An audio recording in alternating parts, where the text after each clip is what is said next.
정치권 소식 짚어보는 아침의 맞수 시간입니다. 이승훈 전 더불어민주당 전략기획위 부위원장, 노동일 파이낸셜 뉴스 주필 나오셨습니다. 안녕하세요. 안녕하세요.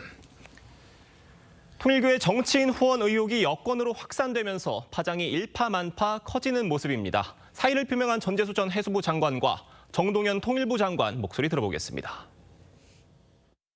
얼마나 황당한 이야기였는지를 확실하게 밝히는 데 있어서 해양수산부 장관의 직을 내려놓고 당당하게 응하는 것이 공직자로서의 처신이 아닌가. 이 의혹이 전혀 사실무근이라는 말씀을 다시 한번 분명히 드리도록 하겠습니다. 불법적인 그 어떠한 금품 수수 전혀 없었다. 단연코 없었다. 사실 확인 취재도 없이 그런 낭설을 보도해서 명예를 훼손하는 것은 인격 살인입니다. 윤영호 씨를 만났습니다. 한 번 만났습니다. 야인 시절입니다. 거기서 한 10분 통일 관련 통상적인 얘기죠. 차담하고 그게 전부입니다.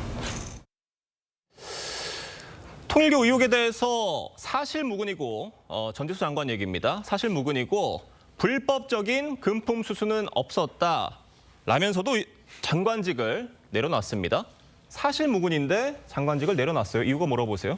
글쎄요, 전재수 전 장관은 이제 벌써 전 장관이 됐나요? 상당히 합리적인 분이고 객관적으로 보아도 그래서 평이 좋은 분인데 조금 개인적으로 안타까운 그런 얘기입니다. 사실무근이라고 하고 보통 이제 다 이런 로비가 있을 때 아직 사실 여부는 확실히 밝히지 않았지만 본인이 강력하게 부인하고 있으니까 어떨지 잘 모르겠습니다. 근데 어쨌든 사의를 표명한 것은 본인 말대로 하면 어떤 정권에 부담이 된다. 그리고 지금 곧 지방선거가 내년에 있는데 지방선거에서 유력한 지금 부산시장 후보로 거론되고 있지 않습니까? 그리고 지금 또 해수부 부산 이전이라는 거를 지휘하고 있는 상황인데 지금 해수부가 막 이전을 시작했는데 굉장히 좀 어려운 상황인 것 같습니다. 근데 저 개인적으로는 좀 해수부 이전 같은 걸 좀 지휘해야 되는 거 아닌가? 본인이 강력하게 부인하고 있으니까 그런 생각하는데 아무래도 그냥 본인 말대로 기본적으로 좀 정권에 대한 부담이 된다든가 또 본인이 장관직을 유지하고 있으면 또 수사에 좀 방해가 되는 거 아닌가? 이런 생각에서 내려놓은 거 아닌가? 그리고 그 어떤 부담들이 결국 모든 것이 정권 차원으로 커지는 걸 막기 위해서라고 그렇게 생각해 볼 수 있겠죠.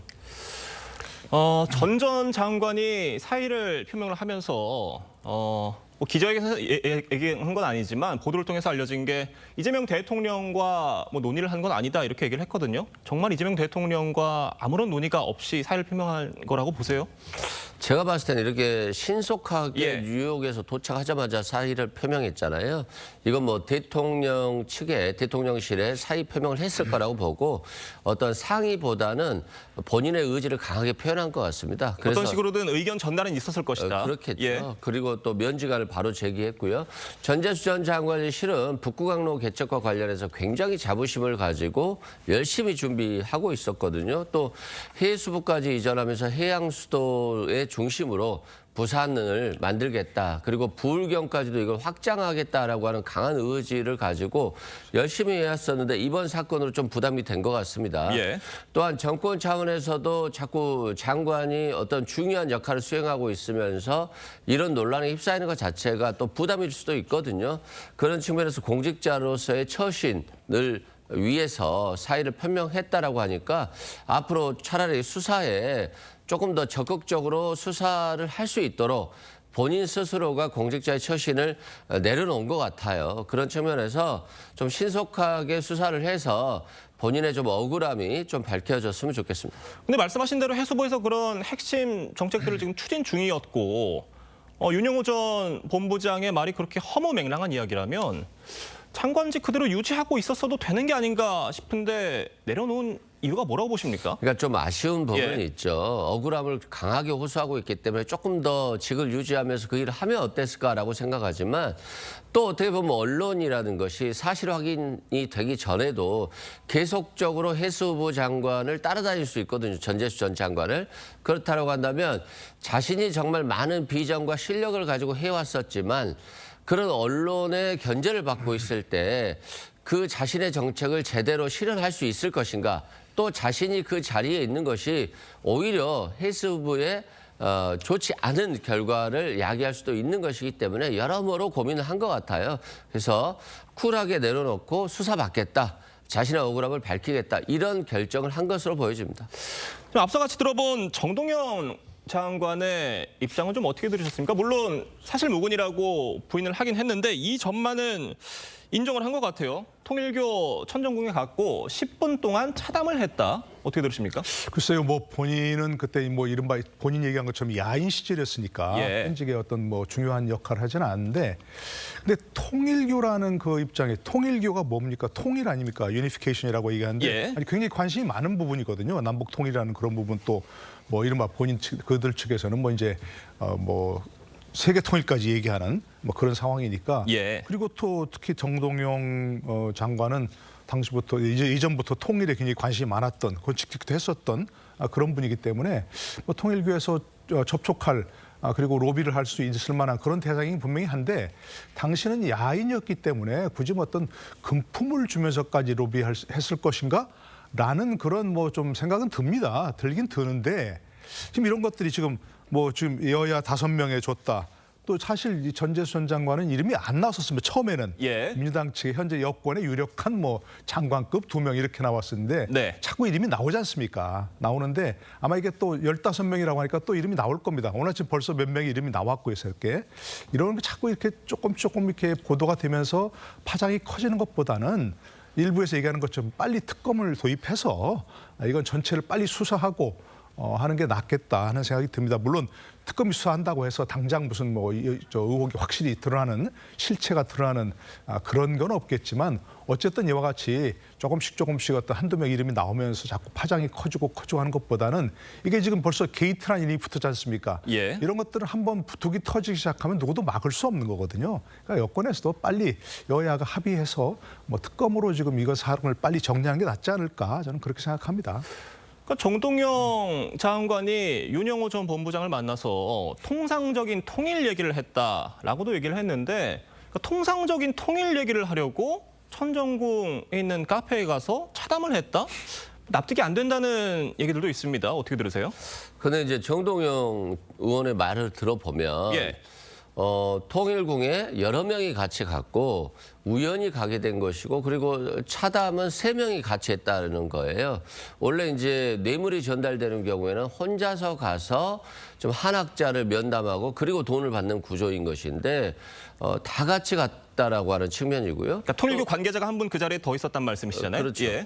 그리고 또 그 당시에 그 야인 시절이었거든요. 그렇다고 한다면 통일교 측에서 굳이 정동영 그때 당시에 전 의원이었을 건데 뇌물을 전달하면서까지 뭔가 청탁할 것이 있었겠는가라고 하는 측면에서는 굉장히 좀 회의적이다. 그래서 실제 정동영 전 장관에게 금전을 전달했다. 라고 하는 액수라든가 이런 것들이 내용이 전혀 나오지 않고 있어요. 그래서 지금 현재로서는 정동영 장관의 주장이나 진술이 굉장히 신빙성이 있어 보이고, 향후 뭐 윤영호 본부장이 지금 먼저 진술한 거잖아요, 특검에. 그러면 자기가 뭐 사실관계를 밝히겠다는 차원인 것이니까 예. 추가적으로 증거라든가 진술을 할 가능성이 매우 높습니다. 그래서 그런 부분까지도 좀 지켜보면서 사실관계를 확인해야 될 것 같습니다. 추가적인 수사나 재판에서 드러날 사실들 좀 더 지켜봐야 될 것 같다라는 말씀이십니다. 파장이 일파만파인데, 자, 전재수 전 장관의 경우에는 민주당이 유력한 부산시장 후보로 거론이 되고 있었습니다.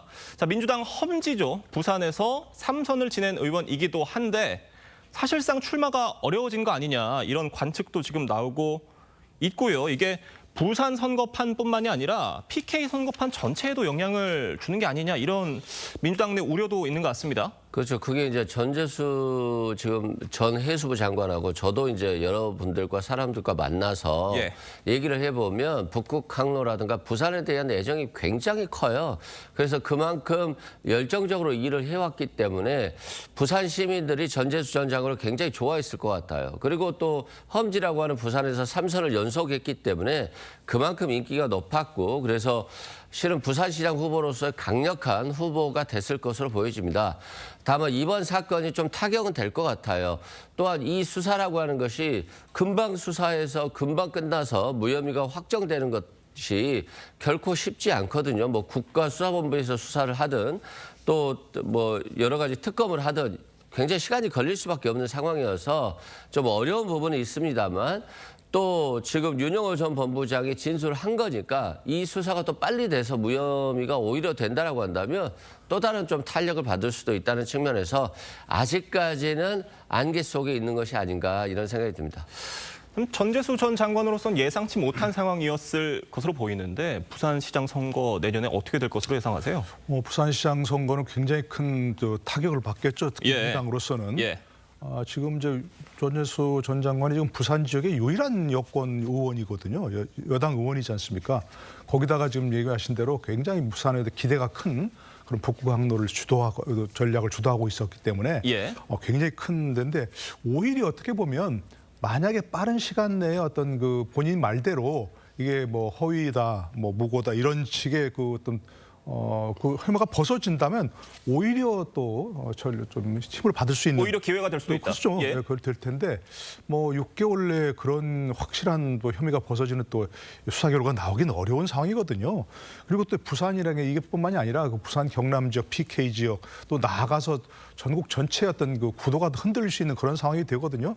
지금 벌써 이런 게이트가 이른바 게이트가 벌어지니까 이게 지금 지금 여권에서 계속 힘을 실었던 내란 프레임이 벌써 흔들릴 수도 있고 모든 게 지금 이쪽으로 관심이 집중되잖아요. 예. 아마 여권의 선거 전체 전략도 아마 흔들릴 수 있는 뭐 그런 상황이 되는 거죠. 뭐 이후에 좀 반전이 되는 이야기가 나온다거나 하면 수사를 받는다고 하더라도 그게 기회가 될 수 있다라는 말씀을 해주셨는데 다만 내년 지방선거까지 수사 전국이 계속 이어진다면 쉽지 않을 수도 있어 보인다는 해석들도 있고요. 이렇다 보니까 지금 일각에선 조국 대표가 여권의 단일 후보로 나올 수도 있다 이런 이야기도 있는데 가능성 있는 얘기입니까? 뭐 정치라는 게 생물이어서 전혀 가능성을 배제할 수는 없죠. 예. 다만 지금 조국 대표가 그렇게 부산시장으로서의 투표에 있어서는 여론조사에 있어서는 그렇게 높지는 않은 것 같아요. 예. 또한 그렇게 보면 민주당 입장에서 보면 조국 시장이 당선 가능성이 있는 것인지 또는 전재수 전 장관의 또 출마 가능성 그리고 그 외에도 또 민주당이 많은 인적 자원을 확보하고 있기 때문에 추가적으로 다른 인물이 나왔을 때 당선 가능성이라든가 또 전체적인 큰 그림을 놓고 봤을 때 조국 혁신당과의 연대 가능성 그리고 그러한 필요성이 있어야 되는 것이겠죠. 그런 것까지도 굉장히 고민해봐야 될 것 같고 또 정권 재창출과 관련해서도 예. 민주당이 어떤 인물을 내놔야 된다라고 하는 또 현실적 필요성이 있을 수 있기 때문에 전체적인 구도 속에서 좀 봐야 되지 않을까. 그리고 이러한 구도는 한 3월까지는 가봐야 되겠다 이런 생각이 듭니다. 알겠습니다. 지금 야권에선 통일교 의혹에 대해 특검으로 진상 규명을 해야 한다면서 역공에 나선 모습입니다. 목소리 들어보겠습니다. 민주당이 의혹을 털어내고 싶다면 이 사안에서 자유로운 정당이 추천하는 특검을 받으십시오. 동일한 사안으로 윤영호 본부장 진술의 신빙성이 인정되어 권성동 의원이 구속되어 있는 상황에서 민주당이 특검을 거부할 명분은 없습니다. 아주 훌륭한 제안이라고 생각하고 저는 환영한다는 뜻을 밝혔습니다. 명확한 진상 규명과 철저한 발본색원을 이루기 위해서 특검을 조속히 출범시켜야 한다고 생각하는데 의원님들 동의해 주시겠습니까? 이준석 개혁신당 대표가 특검을 제안하고 나니까 국민의힘 송원석 대표가 아주 훌륭한 제안이다. 환영한다라고 이렇게 화답을 했습니다. 야권의 공조는 현실화될 가능성이 높아 보여요. 저도 훌륭한 제안이라고 생각합니다. 예. 왜냐하면 이게 여러 가지로 특검을 할 수밖에 없는 그런 상황입니다. 왜냐하면 여야가 지금 모두 관련돼 있지 않습니까? 거기다가 현 집권 세력과도 관련돼 있는 의혹을 받고 있고 그러다 좀 경찰 수사가 그러면 제대로 진행될 것인가? 검찰이 관여 못하잖아요. 경찰이 수사를 끝까지 해야 되는데 예. 과연 국가수사본부라는 경찰 세력으로만 가능할 경찰력으로만 가능할 것인가? 뭐 수사력을 의심하는 게 아니고 늘 어떤 정치적 중립성이 문제가 되지 않습니까? 예. 그렇기 때문에 이와 같은 것이야말로 특검을 해야 되는 사항이고 뭐 야권 공조만 된다고 해서 그게 되겠습니까? 민주당이 반대하면 안 되지 않습니까? 그러나 민주당도 조금 더 대승적으로 생각해야 될 게 이런 것들이 계속 이어지면 내년 지방선거가 어떤 방향으로 흘러갈지 모릅니다. 완전히 분위기가 바뀔 수 있는 그런 상황이기 때문에 자 우리 그때까지 확실한 진상은 밝혀지기 어렵겠지만 그래도 자 우리 특검 받았다. 특검 수사에 맡기자. 그리고 다른 국정에 전념하자.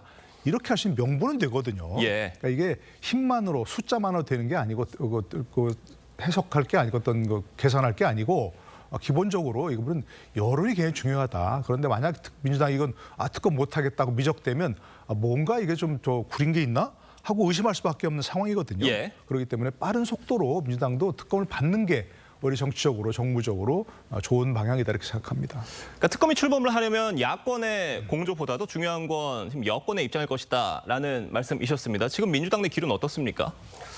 실제요, 이런 상황이 발생하자마자 특검을 받는 건요, 정부의 굉장히 무능함을 보여주는 거예요. 또한 대처 능력이 없다는 걸 보여주는 겁니다. 그래서 불과 엊그제 일어난 일이잖아요. 그런데 바로 전재수 장관이 사의를 표명했죠.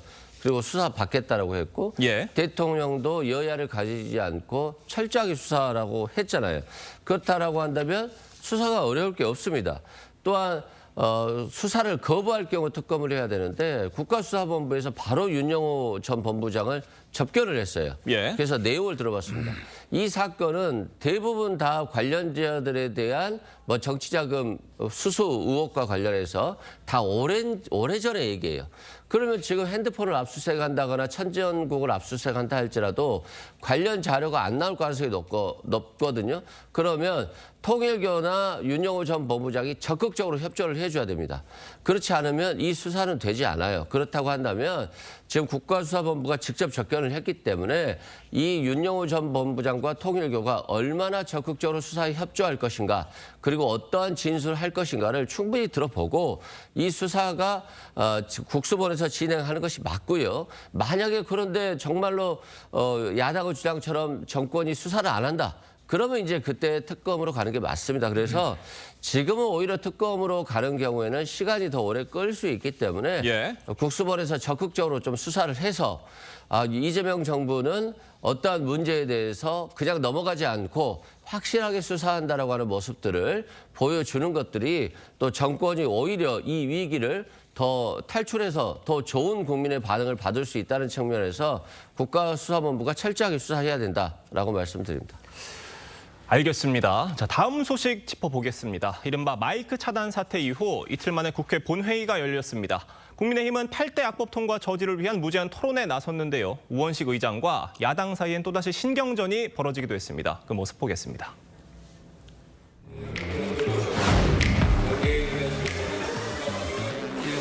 박기택 의원 나오셔서 토론해 주시기 바랍니다.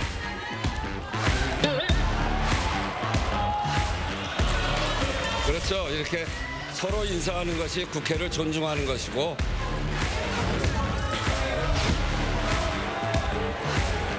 본인을 기념하기 위해서 방 넘은 곳이라고 설치를 해놨습니다. 제가 국회의장님 좋아하기 때문에 하나 더 기념하시라고 제가 만들어 왔어요. 한 가지 회의 진행에 방해되는 피켓을 든 것도 내리는 것이 국회법을 지키는 일이라고 충고드립니다.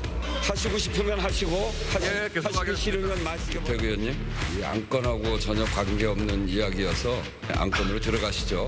예, 그러죠 뭐. 자, 그러면 우리 국회의장님께서 또 방해하실까 봐 방해하는 게 아니고 안건으로 제가 안건으로 들어가겠습니다. 예.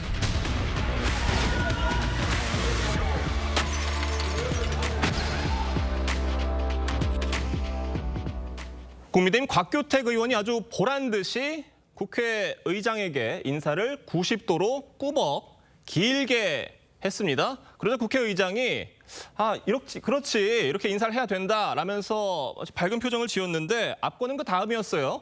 자, 곽교택 의원이 스케치북을 펼쳐들고 거기에는 민주당과 우원식 국회의장을 비판하는 문구가 적힌 내용 펼쳐든 겁니다. 어제 상황 어떻게 보셨습니까?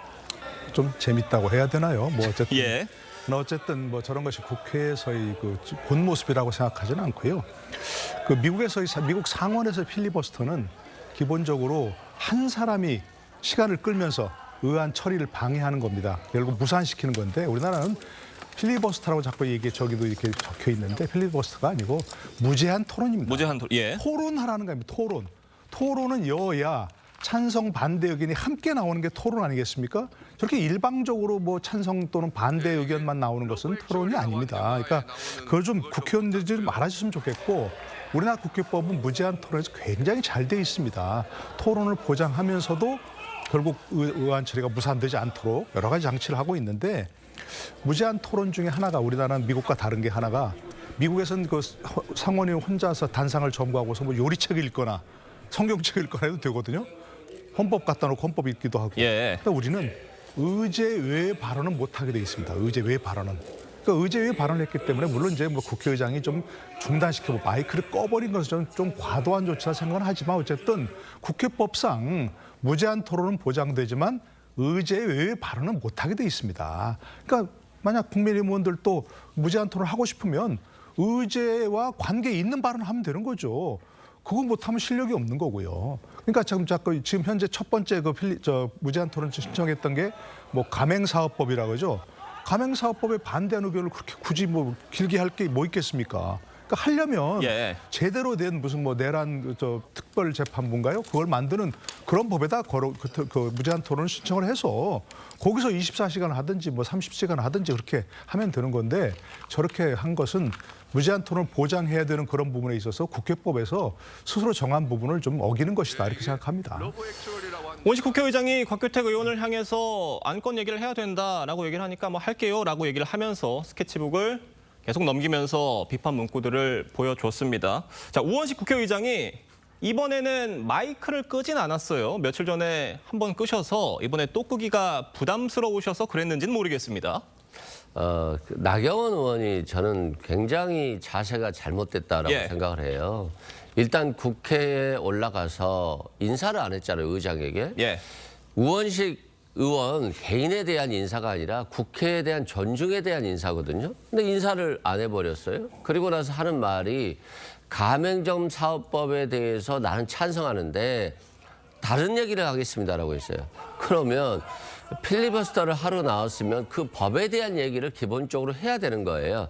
그리고 나서 다른 얘기까지도 양념처럼 섞어서 뭐 비판할 수 있겠습니다만 나오자마자 인사도 하지 않고 나는 다른 얘기할 거예요라고 하면 당연히 국회의장이 제안할 수밖에 없겠죠. 근데 이 곽규택 의원 같은 경우는 뭐 조롱하는 표현으로 인사를 했는지는 모르겠습니다만 아무튼 폴더 인사를 했어요. 그리고 또 이걸 우원식 의장은 받아들였고 그리고 나서 의안에 대한 다른 얘기를 하는 것은 제안한다라고 하니까 또 다시 본인의 그 법과 관련한 얘기를 해요. 이것도 상당히 준비되고 노력하는 모습이거든요. 뭐 그것이 뭐 민주당을 비판하는 것이 할지라도 그만큼 준비되고 실력 있는 모습을 보여줘야 되는 것이지 나경원 의원처럼 저렇게 큰 소리만 치면요. 국민들이 다음 때 국회의원 안 뽑아줍니다. 예. 그래서 좀 필리버스터를 그냥 뭐 여당하고 싸우기 위한 필리버스터가 아니라 정말 국민을 위해서 이 법에 대해서 이 법의 정신이 잘못됐다라고 하는 것에 대해서 충분히 다투면서 설득력이 좀 있어야지만이 되는 것이지 그냥 뭐 시간 끌겠다 이런 정도 수준의 필리버스터를 할 거면요 안 하는 게 훨씬 낫습니다. 알겠습니다. 뭐 요즘 어떤 의미에서든지 눈을 뗄 수 없게 만드는 국회 본회의 상황까지 자세히 짚어봤습니다. 오늘 두 분 말씀 여기까지 듣겠습니다. 감사합니다.